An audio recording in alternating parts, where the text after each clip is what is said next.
नमस्कार दोस्तों, मेरा नाम है प्रदीप चौहान। आज दिन है रविवार का।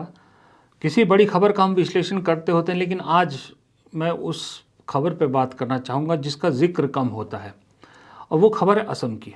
असम में दरअसल पंचायत इलेक्शन चल रहे हैं। पहले फेज़ के मतदान हो चुका है, जिस पर काफ़ी वायलेंस भी हुई, अखबारों ने रिपोर्ट भी किया। हालांकि इस दो फेज़ के चुनाव में बीजेपी ऑलरेडी काफ़ी एडवांस पर है, क्योंकि तकरीबन 336 शायद अनअपोज उनके जीत चुके हैं। लेकिन कांग्रेस ये चुनाव पूरे दम से लड़ रही है। कांग्रेस का कहना है कि जो अनअपोज जिताए गए हैं बीजेपी के, कांग्रेस के उम्मीदवारों के गलत तरीके से पेपर रिजेक्ट करके या उन्हें डरा धमकाकर विड्रॉ कराया गया है। चलिए खैर, वो आरोप प्रत्यारोप चुनाव में होते रहते हैं, लेकिन फिर भी ये पंचायत चुनाव विधानसभा चुनाव से पहले एक बहुत बड़ा लिटमस टेस्ट है हिमंता बिस्वा शर्मा मुख्यमंत्री के लिए। अब हिमंता बिस्वा शर्मा जिस तरह की हरकतें आजकल कर रहे हैं, मुझे ऐसा लग रहा है कि गौरव गोगोई ने उनकी नींदें हराम कर रखी हैं।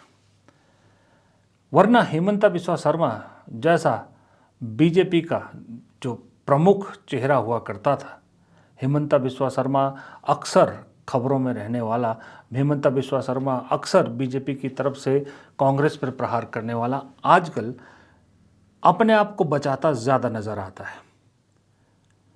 पूरे कैंपेन में इतने कई महीनों से, खास करके झारखंड चुनाव हारने के बाद से, हिमंता बिस्वा शर्मा एक ही मुद्दा लेकर चल रहे हैं, और वो है कि गौरव गोगोई की पत्नी पाकिस्तान की उसके लिए काम करती संस्था के लिए, और इस चक्कर में गौरव गोगोई को लपेटने की कोशिश करें कि गौरव गोगोई पाकिस्तान जाते थे।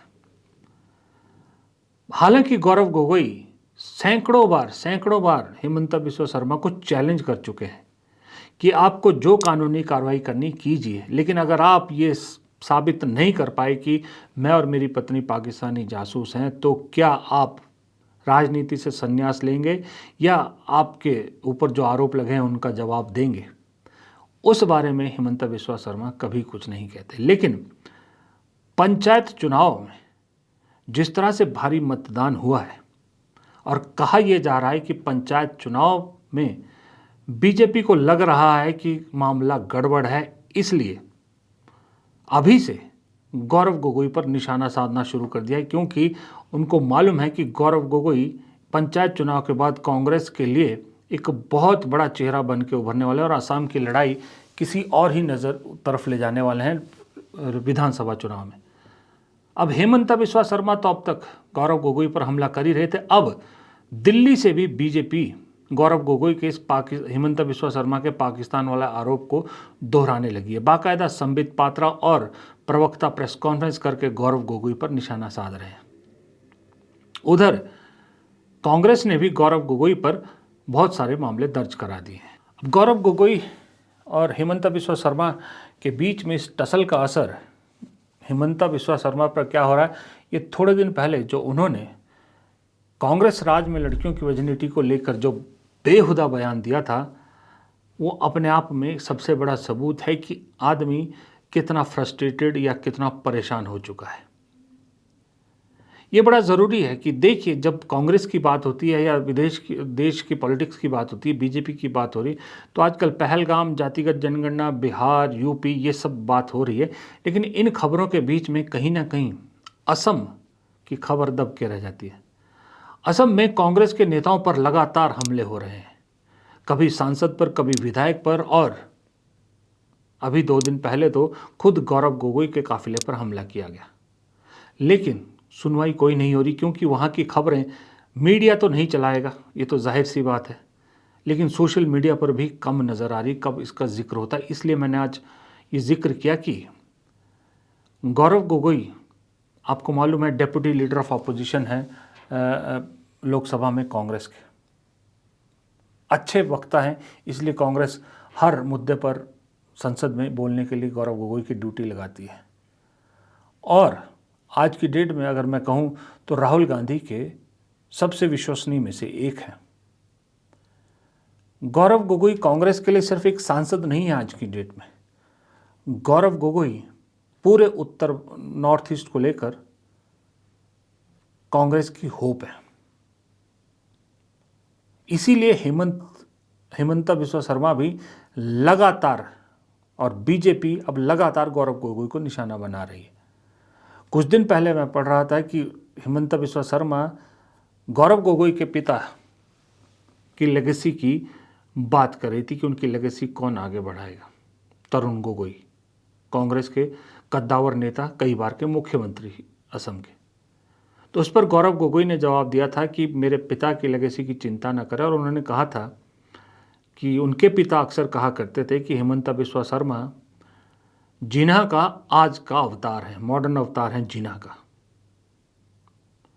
अभी क्यों कहते थे, क्या कहते थे, मुझे नहीं मालूम, लेकिन ये गौरव गोगोई ने हिमंता बिस्वा शर्मा के बारे में कहा है, क्योंकि किसी ज़माने में तरुण गोगोई के चेले हुआ करते थे हिमंता बिस्वा शर्मा। आज बीजेपी के मुख्यमंत्री हैं, तो फिर वो सब बोलते हैं जो किसी मर्यादा से कहीं बाहर हो जाते हैं। गौरव गोगोई की खासियत एक ये है, क्यों वो लोगों के बीच पॉपुलर हो रहे हैं, कि उन्होंने कभी अपनी मर्यादा नहीं लांघी। हिमंता ने हर बार अपनी मर्यादा की सीमा लांघी है, लेकिन गौरव गोगोई ने सीमा नहीं लांघी,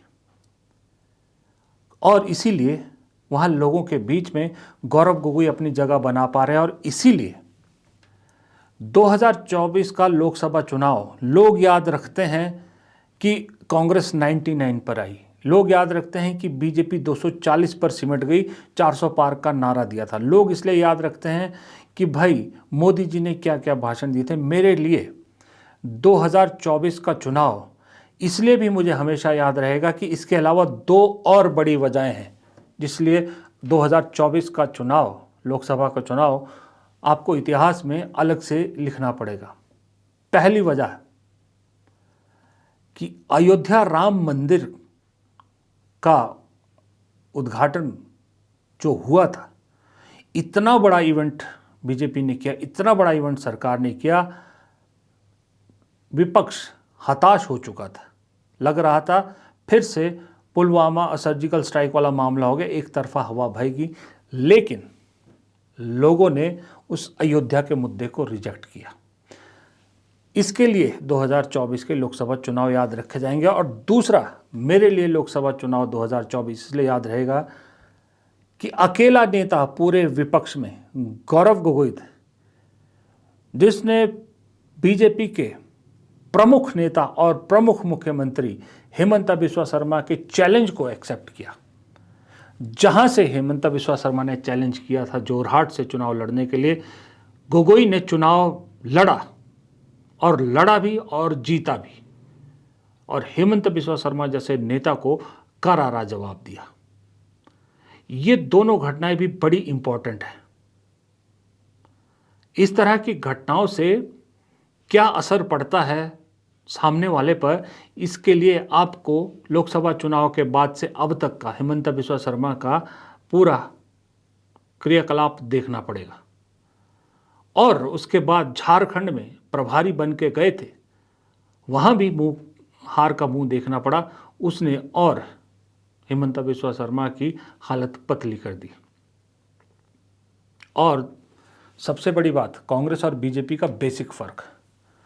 कांग्रेस में एक बार कोई मुख्यमंत्री बनता है तो उसे मालूम है कि जल्दी उसकी कुर्सी नहीं हिलेगी, कुछ बहुत ही मेजर हो जाए तो अलग बात है। लेकिन बीजेपी में जो मुख्यमंत्री बनता है उसे नहीं मालूम कि शाम को वो सोएगा मुख्यमंत्री, सुबह जब उठेगा तब मुख्यमंत्री होगा कि नहीं होगा। यही डर हिमंता बिस्वा शर्मा को लगातार सता रहा है, क्योंकि उनकी लोकसभा चुनाव के बाद से लगातार नेगेटिव रिपोर्ट आ रही है। और इन पंचायत चुनाव में जो बची हुई सीटें हैं, अगर वहाँ कांग्रेस कामयाब होती है तो हिमंता बिस्वा शर्मा को लगता है विधानसभा चुनाव से पहले उनकी कुर्सी चली जाएगी, वो मुख्यमंत्री नहीं रहेंगे। और दूसरी बात, मुख्यमंत्री नहीं रहे, चलिए अलग बात है, बीजेपी में तो रहेंगे, लेकिन कहीं अगर विधानसभा चुनाव में बीजेपी हार गई, कांग्रेस जीत गई, गौरव गोगोई मुख्यमंत्री बन गए, तो जितना रायता हेमंता बिस्वा शर्मा ने फैलाया है वो रायता उन्हीं को ले डूबेगा। समस्या बीजेपी में ये बहुत होती है। राष्ट्रीय स्तर पर मोदी जी इसलिए अपनी कुर्सी जाने से डरते हैं कि अगर वो कुर्सी गई, कहीं वो विपक्ष में आ गए, तो जितना उन्होंने इतने वक्त में रायता फैलाया है उस रायते में वो खुद डूब सकते हैं। उत्तर प्रदेश में योगी आदित्यनाथ को यही डर है, असम में हेमंता बिस्वा शर्मा को यही डर है। इसलिए बीजेपी बाय हुक और क्रुक किसी भी तरह से सत्ता में बने रहना चाहती है। ये अस्तित्व की लड़ाई बीजेपी के लिए, इन नेताओं के लिए खास करके बन जाती है। इसलिए बीजेपी को दिन रात सोते उठते 24 घंटे सिर्फ और सिर्फ राजनीति आती है, इसके अलावा और कुछ नहीं आता। नमस्कार।